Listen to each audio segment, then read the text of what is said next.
Either I'm going to be talking about, finishing off the Ian Hunter album reviews with their fourth studio album.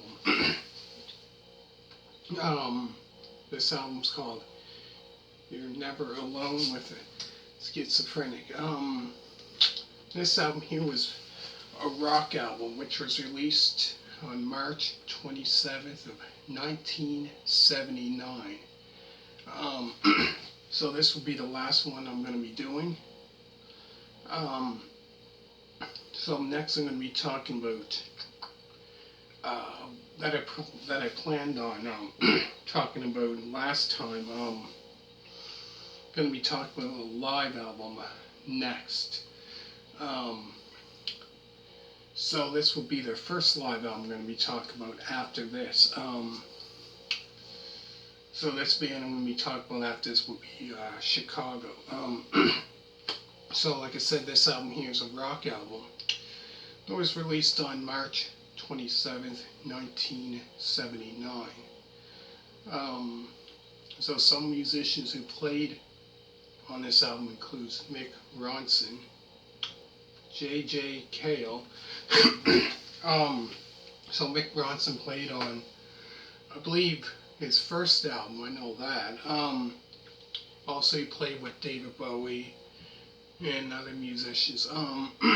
So yeah, J.J. Cale played on this, as well as Ellen Foley, who I believe sang on Meatloaf's first album, debut album, if I'm not mistaken. So the songs on the album includes Just Another Night, Wild East,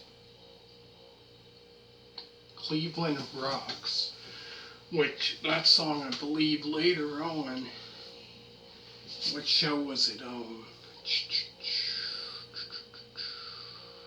Drew Carey show, I believe it was, that they had that song on there. So yeah, Cleveland Rocks, that is SHIPS. When the Daylight Comes, Life After Death, Standing in My Light, the 6 minute and 37-second song, BA.RD, and last is the Outsider. So altogether, I consider this album another good album of his. So like I said, this is the last one that I'm going to do. So I've done other album reviews of his from his first solo album, as well as when he was with the band Mott the Hoople.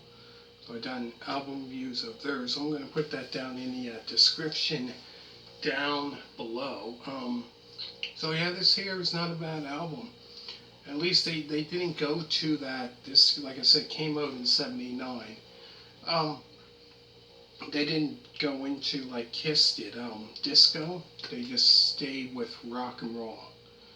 A lot of bands I found were doing that around the late '70s, even rock bands, some of them. But this was kind of like a strictly rock and roll album. But yeah, not a bad album, really. Like I said, had quite a few great musicians who played on. Excuse me. Had quite a few great musicians who played on this album. But yeah, great album. So make sure to hit a thumbs up, and thank you very much for watching. And all you people that did subscribe, greatly appreciated for that. So thank you very much for that. And other people that subscribe to my other channel, Doug's Guitar Works, thank you very much for that one. And so I hope you enjoyed the album reviews. So that, like I said, this is the last one. So check out other album reviews that I've done. Mott the Hoople, Mad Shadows, and then Wildlife, Brain Capers, All the Young Dudes, Mott the Hoople. So I've done those albums. Trying to think what else. Wildlife. So I've done those album reviews on Mott the Hoople, as well as when they changed it to mods. So I've done Drive On, album view, and Shoutin' and Pointin' album view. I'm going to put down in the description down below. So thank you very much for watching. Make sure to hit that thumbs up, and greatly appreciate it for all you people that did subscribe, and as well as subscribe to my other channel. Thank you very much for that. I hope you enjoyed it, and bye.